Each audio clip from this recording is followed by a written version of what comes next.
Good evening, hello, welcome to the TriathlonDan YouTube channel where I document my triathlon training every single day at 6 PM, you lucky so-and-sos. Tonight's training is a race, hence why I've got a skin suit on. I'll give you a quick full body shot. Skin suit, aero calf guards, aero shoe covers, long sleeves, taking it serious, aero haircut, etc. So yeah, tonight's session is a 25-mile race simulation. So the session that James, my coach at Rideharder, had set me is like as if you would ride a 25-mile time trial. So a spike at the beginning, then some over and under work, and then another spike, and so on. Classic triathlon Dan. I thought, how can I change this session a little bit, but still get the training benefit? I know, I'll ride a 25-mile time trial. How's about that? So there is a course that I've only just found, or a segment, that starts and finishes in my village, and only 4 people have done it. So got my eyes on the KOM, haven't I? Got to take the easy ones when you can, or not easy as the case may be. The course, here we go, excuses. The course isn't very fast. It uses some of the 11-mile course that is the club next most local to me, the users for their summer league. Basically two and a bit times around that. It's a bit windy tonight. It's a bit cool, so the air density is quite high. I can barely even walk through the air, it's that dense. I'm on the slow bike, so my Canyon Endurance road bike. I've put my disc wheel and deep section on just to see how this rides. I've had to faff around changing brake pads, that's a bit annoying, but so be it. Obviously clip-on bars, still got the drops on and everything. I'm going to be wearing my time trial helmet, because that's what I'm going to be wearing at the 12-hour. And this, I think, is going to be very close to my 12-hour TT setup. This is a bit of a race setup test, and hopefully I'll tweak things as they go. And let's see how we go. After this, I can't take the camera with me, can I? Because I'm going full gas, I haven't got time to chat. But I'm going to, afterwards, look back at the time and talk you through the sort of how the power went with my Training Peaks screen, hopefully. So I'll see you on the other side. Whew, that was hard. Right done and dusted. About 10 seconds of excuses. Visor steamed up. I know I was bragging about the other day, I put some amazing stuff on my visor. I didn't do the clear one, did I? So yeah, steamed up, so I had to take that off. My right extension came loose about a third of the way through the first lap, and it kept sliding down. I was trying to hold it up and whatever. Anyway, it takes your mind off actually putting the power out, doesn't it? What else? A bit of gaffer tape on the valve hole came loose, and that was just catching the frame. That was annoying me. Probably cost at least 100 watts that. However, the ride itself was okay.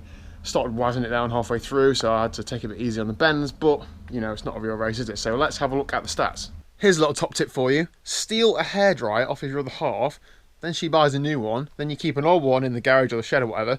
When you get back from a minging ride, just give your bike a little blow dry down with a hairdryer, no toweling required. Cheers. And when I say the bike, I pretty much just mean the drivetrain so it doesn't rust. The rest of the bike I do just towel down or leave. Welcome back. I am showered, I am fed, I'm feeling a little bit happier. Let's go. First of all, got the all-important Strava KOM, so none of this data matters. Got it. Hopefully somebody will go and take it off me in the next few weeks and give me some motivation to go back out and give it another go. But let's have a look at the data. So you can see on screen, hopefully, if I've done this right, my Training Peaks screen. So this is the analysis screen, and this is a screen that I would look at to analyse a ride, as the name might dictate. So you'll see in the middle, just over there, is the map of the course. It's actually 2 and a bit laps, so if you watch the little dot go around, I do 1 lap there, then another lap, and then go straight on to the finish where that red F is for finish.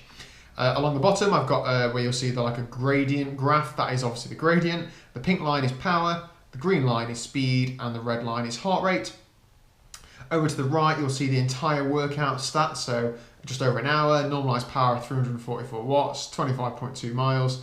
Average power 337 and average heart rate of 151. You see the maxes there as well, elevation, variability index, and so on. So yeah, a lot of data there. What I tend to do is I tend to break it down. So if I look at right at the start, I treated this like a time trial, so I came to an almost stop because there's no pusher off, and then pressed on as if I was doing a race start. So you'll see that I got up to 857 watts. What a sprinter. It wasn't like a flat out start, but you've really got to that first 5 or 10 seconds really dig in to get away from that lower speed. The way you ride a time trial fastest, mathematically, is spend the least amount of time going slowly. So when you start, you might think, oh, I'll just ease into this, but actually that affects your average speed a lot. In my mind, you're better attacking at the beginning a little bit, getting up to 20, 25 miles an hour, whatever you think your average speed's going to be, and then you can take a few seconds to recover if you need to.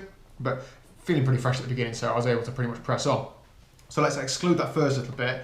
Let's look at the first bit to the top, to the first corner. So that includes a little hill as well. So I normalise, so when I highlight that on the right hand side, those stats will change just for that segment. So I can see that I've done 6 minutes and 18, normalised power of 366 watts, average heart rate of 142. So that's a bit low heart rate wise, I was just getting into it. The wind was coming from, if you see my cursor there, it was coming from North Clifton down towards like Western, so sort of like from the northeast-ish. which meant that this first section was gradually uphill. The second section, which I'm highlighting now, is gradually uphill as well, and this bit that's downhill and flat was into a headwind. So you've got headwind for the first bit, tailwind but up a hill for the second bit, and then headwind on the flat for the third bit. So probably not the fastest day, but it could be race day conditions, couldn't they? So looking onto the second section, so you can see this first little rise here, I really kick on up the climb, try and push harder if I can, so up to nearly 400 watts there. But then when I get over the top of the climb, I really ease off, because once you're up to speed, there's no point in putting out big power. So that's not enough data for it to work out a normalised power, but I know that I sort of backed off there. See if that lets it do it. No, it's not enough information. But if you look there, I can see that I've really dropped off to sort of 250 odd watts, because I'm up to 27 miles an hour. There's not much point in putting in much more effort there when I know that this hill is coming afterwards where I need to press on. So let's have a look at the hill. So there, normalised power 353 watts, which is fairly decent for me. So pressing on up the hill. Coming down is the flat and downhill bit, so let's just highlight that section. There's a little rise halfway through, but I'm not going to call that a real hill. I eased off a little bit here, but not a huge amount, so you can see there normalised power is 334 watts.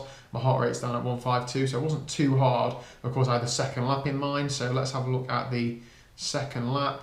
So the first part of that, before the climb, is down to 340 watts, so down to, so only a handful of watts, into the headwind. I then kick on up the little climb, which I normalised about 366, and then the second lot of hills,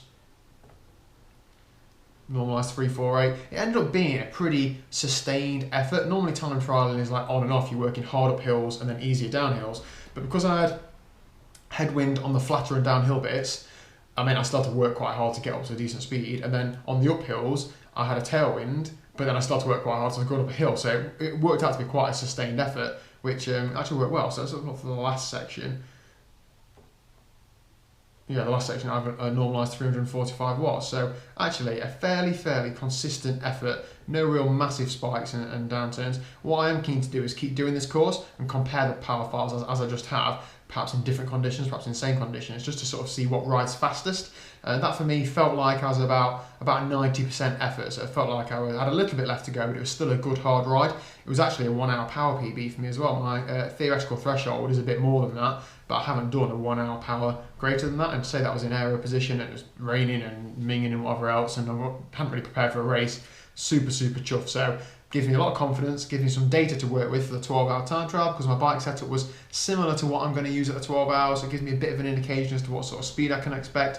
Yes, it's a different course and so on, but yeah, hope you guys find that interesting. Let me know down below if you do or don't. I particularly like this side of things, and I'll often spend time looking at this, but I don't really document it. When I did a weekly video, I didn't really have time. So if you want to see more of this sort of stuff, please do let me know. I'm quite happy sharing all my data. I'm not like I'm not trying to show off and say, oh, this is my data, because it's not amazing, but it's good just to show what goes into a ride rather than just looking at the Strava segment time. So yeah. Let me know down below, what do you want to see? Any more of this? Any less of this? Is that enough data for now? Yes, probably so. I'm going to leave it there. Thanks very much for watching. If you haven't already, click that subscribe button down below. It's not there, it's down below. And I'll see you tomorrow at 6.